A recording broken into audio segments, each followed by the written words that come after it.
జై Shriram. Welcome to our channel Suri's black అడ్వెంచర్కి. రథసప్తమి అంటే ఏమిటి? రథసప్తమి యొక్క ప్రాముఖ్యత ఏమిటి తెలుసుకుందామా అందరం కూడా. సప్తమిని రథసప్తమి అంటారు. అంటే సూర్య భగవానుడు జన్మించిన రోజు, అంటే ఆయన జన్మదినం. సూర్య భగవానుడు 7 అశ్వాలపై అధిరోహించి భూమిపై అవతరించిన రోజు కాబట్టి రథసప్తమి.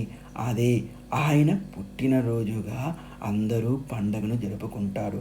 మన్వంతర ప్రారంభంలో మాఘశుద్ధ సప్తమి నాడు సూర్యుడు తొలిసారి రథాన్ని అందుకుని ఆ పవిత్రమైన రోజున రథసప్తమిగా పండగ చేసుకుంటారు మన హిందువులందరూ కూడా. రథసప్తమి, బాణసప్తమి, మహాసప్తమి, భీష్మసప్తమి అని కూడా పిలుస్తారు. సూర్య భగవానుని జన్మించిన రోజుగా రథసప్తమికి ప్రాముఖ్యత ఉంది. అందుకోసమే అందరూ కూడా రథసప్తమిని ఆ రోజు సూర్యభగవాన్ని పూజిస్తారు.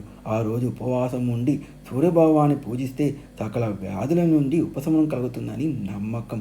అంటే ఉపవాసము అంటే పూర్తిగా ఉపవాసం ఉండమని కాదండి, ఏం తినకుండా స్వామివారిని మనసావాచ కర్మన ఆయన నామస్మరణాన్ని స్మరిస్తూ ఆయనకి దగ్గరగా ఉండాలి. మనం ఇంట్లోనే కాదు, ఆలయాలలో కూడా ఎక్కడ ఉన్నా కానీ ఆ రోజంతటికి కూడా ఆయనని స్మరించుకుంటూ ఉండాలన్నమాట. అది ఉపవాసము అంటే. మన హిందూ ధర్మంలో రథసప్తమి లేదా అంచల సప్తమి ఎంతో విశిష్టత ఉంది.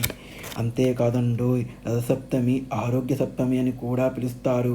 మాఘ శుక్ల పక్షమి వచ్చే సప్తమి రథసప్తమి అంటారు. ఇది 2025 ఫిబ్రవరి 4 మంగళవారం ఉదయం 4:37 ప్రారంభమవుతుంది. భూమిపై సమస్త జీవరాశికి ప్రాణశక్తిని, ఉత్తేజాన్ని ప్రసాదించే అధినాయకుడు మన సూర్య భగవానుడు. అందుకే సూర్య భగవాన్ని ప్రత్యేక దైవంగా భావిస్తారు. ముక్కోటి దేవతలు కూడా సూర్య భగవాన్ని కొలుస్తారు. సూర్య భగవానును పూజించిన తర్వాత ఎవరినైనా పూజిస్తాడు. ముక్కోటి దేవతలైతే మడుకు అంత ప్రాముఖ్యత ఉంది, అంత ప్రత్యేకత ఉంది సూర్యభగవానుడికి. అయితే మనకు 7 అస్తాలపై దక్షిణాయనం నుండి ఉత్తరాయణం వైపు ప్రయాణిస్తాడు. అంటే మాఘ సప్తమి మొదలు వచ్చే 6 మాసాలు ఉత్తరాయణ పుణ్యకాలం చెబుతారన్నమాట. అందుకని ఎంతో పవిత్రం ఈ రథసప్తమికి. అందుకని వేకుముజామున లేచి స్వామివారికి నదీ స్నానాలు, ఇప్పుడు నదీ స్నానాలు చేయలేరు కాబట్టి ఇంట్లోని ఆచరించి సూర్యభగవాన్ని ఆరాధిస్తారు. సూర్యుని ప్రతీక అయిన తెల్ల జిల్లేడు ఆకులను తల మీద, అంటే భుజముల మీద, తొడపైన పెట్టుకొని స్నానం చేస్తే ఫలితం కలుగుతుంది. అంతేకాదు 3 కానీ 5 కానీ రేగిపళ్ళు అక్షంతులతో పాటి స్నానం చేస్తే ఇంకా చాలా మంచిది అని పెద్దవాళ్ళు చెప్తూ ఉంటారు. అంతేకాదండి, జన్మ వచ్చే పాపాలను, చేసిన పాపాలను, తెలిసి కానీ తెలియక చేసిన పాపాలను, అనారోగ్యము, ధనవంతులు, ఆరోగ్యస్థితి, కీర్తి, శక్తి ఇలాంటివన్నీ ఆయన మనకు ప్రసాదిస్తాడు.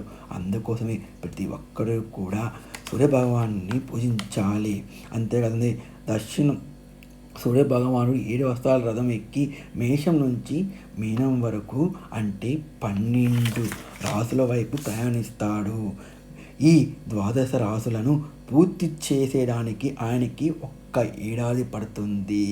దాన్ని రథసప్తమి అంటారు. రథసప్తమి రోజు అందరూ కూడా సూర్యభగవాన్ని కొలవాలి. సూర్యుడు వెలుతురు పడే ప్రాంతంలో ఆయనకు ఆవు పేడతో అలికి రథం ముగ్గు వేసి అక్కడ టెంకాయి నైవేద్యం పెట్టి ఆయనకి ఇష్టమైన పొంగలి, అంటే బియ్యము, పాలు, కొబ్బరి, బెల్లంతో నైవేద్యం చేసి ఆయనకి సమర్పిస్తాడు. అంతేకాదు సూర్యుడికి సంబంధించిన నామాలు చదువుతారు. ఇట్లా ప్రతి ఒక్కరూ కూడా సూర్యభగవాన్ని ఆరాధించాలి. ఆ రోజు పూర్తిగా సూర్యుడి యొక్క శ్లోకాన్ని పఠిస్తూ ఉండాలి. ప్రతి ఒక్కరూ కూడా సూర్యభగవాని యొక్క విశిష్టతను కూడా తెలుసుకోవాలి. ఆ రోజు చేసే ప్రతి ఒక్క మంచి పని కూడా సూర్యభగవానికి అందుతుంది. అందుకోసం